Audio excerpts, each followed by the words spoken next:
నమస్కారం నాగార్జున గారు. నమస్తే అంజి గారు. ఇసుక ఫ్రీ అన్నారు. మరి ఫ్రీగా ఎక్కడిస్తున్నారు? ఆ ఛార్జీలు, ఈ ఛార్జీలు అని చెప్పేసి అయి కలిపి నెత్తినేస్తున్నారు. ప్రజలు నెత్తినేస్తున్నారు అని చెప్పేసి గుడివాడ అమర్నాథ్ గారు స్టేట్మెంట్ ఇచ్చారు. సో, దీన్నెలా చూడాలంటారు? అంటే అప్రస్తుతమైన మనం మాట్లాడేది ఆ! గుడివాడ అమర్నాథ్ గారిని ప్రజలందరూ ఏ పేరుతో ఆయనకు ఒక ముద్దు పేరు పెట్టుకున్నారు. మీకు ఐడియా ఉంది గదా! హ్మ్. ఐటీ మినిస్టర్ అనే దానికంటే గూడా ఆయన ఉన్నటువంటి దీంట్లో కోడిగుడ్డు మంత్రి గారన్నారు. అంటే నా పాటికి నాకు ఆ మాట అనటం అనేది ఇష్టం లేదు. ఎందుకంటే ఆయన ఒక ఆనరబుల్ మినిస్టరే, ఎక్స్ మినిస్టర్. కానీ ఆ పరిస్థితి ఆయన తెచ్చుకున్నాడు. ఎందుకంటే ఒక మాట మాట్లాడేటప్పుడు దాని మీద అవగాహనతోటి లోతుగా మాట్లాడాలి. ఒక మినిస్టర్‌గా చేసినటువంటి వ్యక్తి, ఒక ఎమ్మెల్యేగా ఉన్నటువంటి వ్యక్తి, ఒక విషయాన్ని మాట్లాడేటప్పుడు దాన్ని కూలంకషంగా అర్థం చేసుకొని మాట్లాడితే దానికొక వ్యాలిడిటీ ఉంటుంది. ఐటీ పరిశ్రమల పరిస్థితి ఏంటంటే దానికి సమాధానం కోడిగుడ్డుతో పోల్చి చెప్పింది ఎంత వేగ్‌గా ఉంది. జనాలందరూ ఎంత నవ్వుకున్నారు. అది ఎంత ట్రోల్ అయిందో మనకు తెలుసు. అట్లాంటప్పుడు ఇసుక ఫ్రీ విధానం అంటే ఏంటది? నీకు తెలియకపోవచ్చు మాట్లాడినటువంటి వాడికి. కానీ రాష్ట్ర ప్రజలందరూ గూడా 2014 నుంచి 2019 మధ్యలో ఫ్రీ ఇసుక విధానం ద్వారా లబ్ధి పొందినటువంటి వాళ్ళే. ఎందుకంటే ఆ రోజున చంద్రబాబు నాయుడు గారు కొత్త స్టేట్ కాబట్టి నిర్మాణ రంగానికి మనం ప్రోత్సహించాలి కాబట్టి. ఎందుకంటే పెద్ద ఎత్తున మనకి కన్‌స్ట్రక్షన్ యాక్టివిటీ అనేటువంటిది రావాలి ఒక రాష్ట్ర పునర్నిర్మాణానికి. దాన్ని ప్రోత్సహించడంలో భాగంగా ఫ్రీ ఇసుక విధానాన్ని అనేటువంటిది ప్రవేశపెట్టాడు. అంటే ఏంటి? దాన్ని ఒక సెంట్రలైజ్డ్ జేసి, దానికొక వ్యవస్థను బెట్టి, దానికింత రేటని గట్టి, అక్కడి నుంచి దానికి నాలుగింతలుగా ఎండ్ యూజర్ దగ్గరికెళ్ళేటప్పటికి అది అవుతోంది. ఈ గోల లేకుండా ఎక్కడ ఇసుక అవైలబుల్‌గా ఉంటే దాన్ని కొంచెం గవర్నమెంట్ కంట్రోల్ బెట్టి, అక్కడి నుంచి లోడింగ్ చార్జెస్ నామినల్ ఇదేదో పెట్టేసేసి తీసుకెళ్ళండి అన్నారు. ఆ రోజున ఇసుక ట్రక్కు అంటే మన ట్రాక్టరు 1200 నుంచి రూ. 1500 దొరికేది.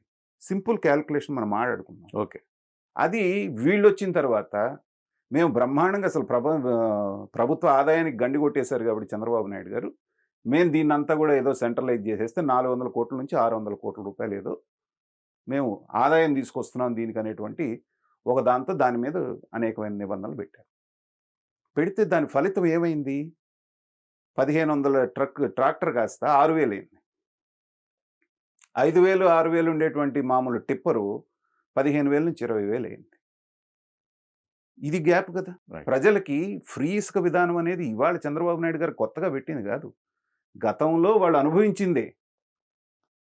ఆ రోజున ఫ్రీగా తీసుకొచ్చి ట్రాక్టరు, ట్రక్కు ఇంటి దగ్గర బోసెళ్లారా? ఒక రూపాయి ఖర్చు లేకుండా? అలా గనక జరిగితే అసలు ఇంకేమన్నా ఉందా? కంట్రోల్ అనేది ఉంటుందా? అవసరమైనాడు, లేనాడు మొత్తం తీసుకొచ్చి ఇది చేసుకోరా? అసలు ఎలా వీధవుతుంది? అనేటువంటి కామన్ సెన్స్ కూడా బుర్ర లేకుండా ఫ్రీ అన్నారు కాబట్టి, వీళ్ళ ఉద్దేశంలో ఫ్రీ అంటే ఇంటికి తీసుకొచ్చి పోసెళ్ళాలి. పోసారు. ప్రజలు నవ్వుకుంటారని సిగ్గు కూడా లేకుండా పోతుందండి ఈళ్ళకి. అసల తలుచుకుంటే ఒక్కోసారి ఈళ్ళ మీద జాలి పడాలా, కోపం తెచ్చుకోవాలా, అసహించుకోవాలో కూడా అర్థం కావట్లేదు. ఇప్పుడు ఎవడన్నా కాస్త 5వ తరగతి చదువుకున్న పిల్లోడైనా ఫ్రీ అంటే ఏంట్రా అర్థం అంటే చెప్తాడు వాడు. గతంలో ఉన్నటువంటి పాలిసీని పునరుద్ధరించారు వీళ్ళు. దాంట్లో గూడా ఆల్రెడీ స్టాక్ పాయింట్ దగ్గర ఉన్నటువంటి దానికి ఒక రేట్ నిర్ణయించారు. ఎందుకంటే ఆల్రెడీ అక్కడ తోలడానికి దీనికి ఏదో ఖర్చవుతుంది కాబట్టి దాన్ని ఇది జేయటానికి. తర్వాత మామూలుగా ఉన్నటువంటి రిసోర్సెస్ దగ్గర నుంచి మీరు కేవలం లోడింగ్ ఛార్జ్ ఇంకేదో ఉంది అది తీసుకొనెళ్ళండి అంటున్నారు. హ్యాపీగా ప్రతివాడు తీసుకొనెళ్తున్నాడు. ఇవాళ నెల రోజుల్లోనే ఇచ్చినటువంటి హామీల్లో ఇంకోటి అమలు చేస్తూ వాళ్ళు చకచకా ముందుకు పరుగులు తీస్తూ ఉంటే, మేము మాత్రం మారం. మా అజ్ఞానాన్ని మేము బయట పెట్టుకుంటూ ప్రజలు మమ్మల్ని ఛీ అన్నా, ఛా అన్నా, చీ కొట్టి 11కి పరిమితం చేసినా, ఇంకా గూడా మేము ఇలాంటి సిగ్గులేని పనులే చేస్తూ ఉంటాం. ఇలాంటి బుద్ధి లేని మాటలే మాట్లాడుతూ ఉంటాం అంటే, ఏం చెప్పాలి వీళ్ళని చెప్పండి? రాష్ట్రాన్ని 5 సంవత్సరాల పాటు ఇష్టం వచ్చినట్టుగా నాశనం చేసేసి, రావణ కాష్టం చేసేసి, ఒక్కొక్క మంత్రికి, మంత్రివర్గం మీద అతని యొక్క శాఖ మీద ఏ రకమైనటువంటి అవగాహన లేదు. పైగా సిగ్గు లేకుండా నాకు అర్థం కాలేదని చెప్పుకుంటారు. అది చాలా గొప్ప విషయంలా. మన అంబటి రాంబాబు గారిని చూసాం. అవును.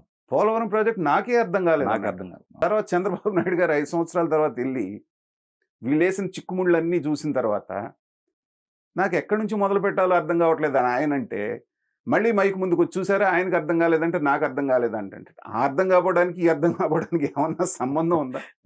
వీళ్ళని జోకర్లనకి ఏమనాలి చెప్పండి?